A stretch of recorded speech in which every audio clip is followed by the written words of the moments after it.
محرم کے مہینے میں خاص عبادت جو ہے وہ روزے رکھنے کی ہے.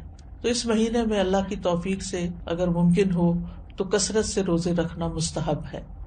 روزوں کے اعتبار سے رمضان کے بعد سب سے افضل مہینہ ہے. محرم کے مہینے میں خاص عبادت جو ہے وہ روزے رکھنے کی ہے. تو اس مہینے میں اللہ کی توفیق سے اگر ممکن ہو تو کثرت سے روزے رکھنا مستحب ہے. روزوں کے اعتبار سے رمضان کے بعد سب سے افضل مہینہ ہے. صحیح مسلم کی روایت ہے، ابو ہریرہ کہتے ہیں کہ رسول اللہ صلی اللہ علیہ وسلم نے فرمایا، رمضان کے بعد سب سے افضل روزے اللہ کے مہینے محرم کے ہیں. ابن رجب کہتے ہیں کہ یہ حدیث اس معنی میں واضح اور صریح ہے کہ رمضان کے بعد نفلی روزوں میں افضل ترین روزے اللہ کے مہینے محرم کے روزے ہیں، اور یہ سب نفلی روزے ہیں. فرض روزوں سے پہلے محرم میں روزے رکھے جاتے تھے، پھر جب فرض روزے رمضان میں ہو گئے تو پھر محرم کے روزے جو ہیں وہ نفلی ہو گئے. نبی صلی اللہ علیہ وسلم صرف شعبان میں کثرت سے روزے رکھتے تھے.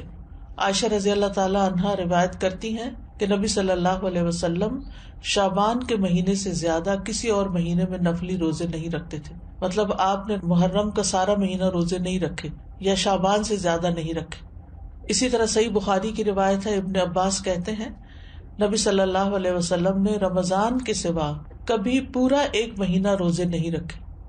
تو اگرچہ اس مہینے کے روزے افضل ہیں لیکن پورا مہینہ رکھنے کی ضرورت نہیں ہے. آپ روزے رکھتے حتیٰ کہ کہنے والا کہتا واللہ آپ کبھی افطار نہیں کریں گے، یعنی مسلسل رکھتے چلے جاتے تھے. اور افطار کرتے یعنی چھوڑ دیتے روزے رکھنا حتیٰ کہ کہنے والا کہتا اللہ کی قسم آپ کبھی روزے نہیں رکھیں گے. تو اس میں آپ کا جو پیٹرن تھا تسلسل کے ساتھ روزے رکھنے کا وہ ہمیشہ کے لیے نہیں ہوتا تھا. اور یہ کیوں نہیں کیا آپ نے؟ اس لیے نہیں کہ آپ کے اندر طاقت نہیں تھی، اس لیے کہ امت کے لیے مشکل نہ ہو. کیونکہ امت میں بہت سارے لوگ ایسے ہوتے ہیں جو نبی صلی اللہ علیہ وسلم کی ہر بات کو کاپی کرنا چاہتے ہیں، ہر سنت کی پیروی کرنا چاہتے ہیں، تو پھر یہ چیز مشکل ہو جاتی.